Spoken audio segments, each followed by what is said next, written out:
দেখুন, আপনি যদি কোনো জায়গা বন্ধু-বান্ধবীদের সাথে ট্যুরিস্টে যাওয়ার প্ল্যান বানিয়েছেন, তাহলে আপনি যে জায়গাটাকে যাচ্ছেন সেই জায়গাটায় নেটওয়ার্ক আছে কি না সেটা আপনারা আগেই চেক করে দেখে নিতে পারেন এবং ওখানে 4G আছে না 2G আছে না 5G আছে সেটাও সিগন্যাল আপনি দেখে নিতে পারেন। এবং কি করে করবেন চলুন আপনাকে দেখিয়ে দিচ্ছি।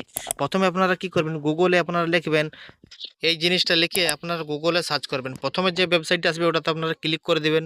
ক্লিক করার পর দেখুন আপনাদের কাছে এই ধরনের ইন্টারফেস চলে আসবে। প্রথমে আপনারা ইন্ডিয়াটা আছে, ইন্ডিয়াটা সিলেকশন করে রেখে নেবেন এবং আপনার মোবাইলে কি সিম আছে সেই সিমটি এখানে সিলেকশন করে নেবেন। করে নেওয়ার পর দেখুন এখানে আপনাকে কি করতে হবে, আপনি সিমটি সিলেকশন করে নিয়ে তারপরে দেখুন এখানে সার্চ অপশানটা দেখাচ্ছে। এই সার্চ অপশানে আপনি যে যে জায়গাটা আপনি যাচ্ছেন সেই জায়গাটার নামটি এখানে লিখে সার্চ করে দেবেন। সার্চ করে দিলেই দেখুন আপনার কাছে এই ধরনের একটি ইন্টারফেস চলে আসবে আপনার ম্যাপে।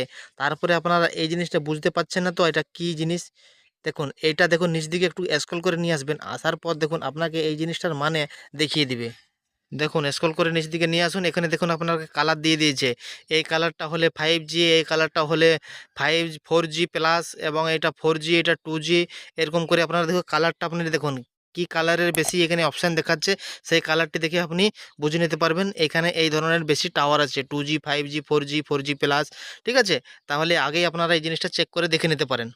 এই ছোট ইনফরমেশন ভিডিও যদি আপনাদের ভালো লেগে থাকে তাহলে একটা লাইক করে দেবেন এবং যারা নতুন আছে তারা এই পেজটাকে ফলো করে রাখবেন। ধন্যবাদ।